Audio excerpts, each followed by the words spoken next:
my name is Josh. I'm a junior at Penn studying materials engineering and some sort of business, but I'm not sure what yet. And I'm originally from Palo Alto in the Bay Area, and I have a dog. Hey, I'm Nina. I'm currently a junior at the University of Pennsylvania studying computer science. I am originally from Edison, New Jersey, so I'm like a 2-hour drive away from Philadelphia. And a fun fact about me is that I am part of Penn Lions, which is Penn's Chinese Lion dance troupe. So normally every year around Lunar New Year, we would do a lot of performances around campus, and it's a lot of fun. But unfortunately, that's not happening this year. So maybe next year, we'll see what happens. Hi, I'm Eliza. I'm a junior at Penn studying finance and business analytics and minoring in political science. I'm originally from New York City, but I was born and raised in the Philippines. And today I'll be going over some assumptions about Penn.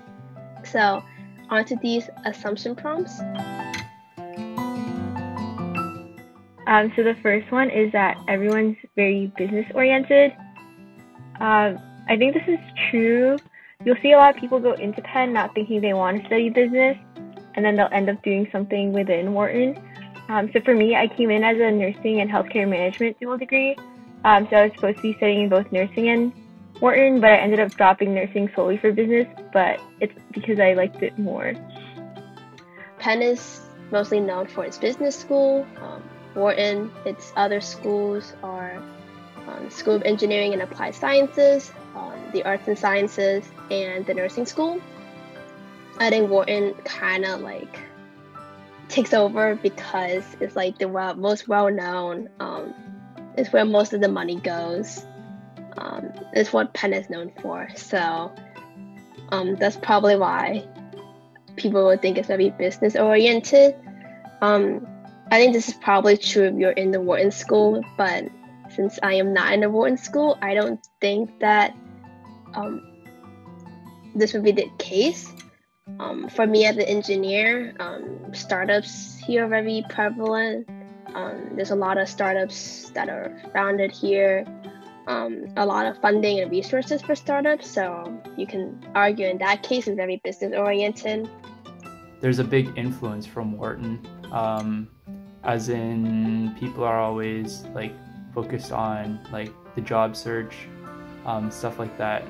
But people have their own interests, and there's so many like diverse departments at Penn. So like yeah, there's a lot of different things. So it's not all business oriented, but there is definitely an influence.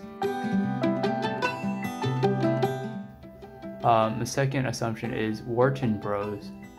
I don't really know what that means, but I guess, yeah, they exist. I feel like in any business school or in any school that has a business school, there will be bros of that school. I don't know. I think there's definitely some people you'll see who act bro-y, like you'll see them wearing Patagonia and stuff like that. But not everyone at Wharton is like that. Next one here says studious and good at writing. At least I know for me, at least in the engineering school, people here are very studious. Penn engineering is very difficult. I am a computer science major, so the intro classes are known to be very tough, and people spend lots and lots of hours on it. I used to go to office hours like every single day, from when it starts to when it ends at like 10 p.m. and I still wouldn't be able to solve more than like 1 or 2 problems that my problem set. I know Wharton has the persona of being very competitive because people are aiming for top consulting jobs, analyst jobs, and those require very high GPA. And plus there's grade deflation in the Wharton school. So basically, if too many people get A's, they'll try to fit it into the bell curve, so your grade would get bumped down. That's probably why we're very studious. I'm not sure where the good at writing part comes from. I guess people are good at writing. I don't know. Studious. So there is a work hard, play hard culture. So people like definitely devote a lot of time to their like studies and they try really hard. But also people make sure to take the time to like hang out with their friends and like do a lot of cool things. So it's a good balance, I would say. Actually, it's not a very good balance. It's like a lot of both, but it's a good balance for a lot of people, I would say. I don't think this applies to everybody. So we're all required to take a writing seminar course our freshman year. And based on that, I don't think everyone is great at writing, but I'm sure we're all good enough, maybe. Fourth assumption, UPenn during finals. Yeah, I agree. Very pain during finals. But honestly, like, what finals won't be painful in any school that you go to? There are stickers at Penn that said UPenn. Yeah, I think finals in general are like a very stressful time, just because in college, at least for Penn, finals are worth a lot of your grade, upwards from like 30 to 50%. So that's why finals are worth a lot, and people spend a lot of time studying for them. I think this depends on your major. So a lot of my engineering friends, this will probably be true to them. But for me, since I'm in business, I don't think I'm too stressed out during finals, but some people are, so it really depends on your classes. The next one here said they are depressed, which is very sad, but also partly true in a way. So it is a very serious issue at Penn, and I honestly feel like Penn doesn't do a good enough job on this part, unfortunately. There are services at Penn like CAPS that helps you, but I heard that those services aren't very good or people just don't use it. Unfortunately, it's pretty true. Hopefully that can change in the future.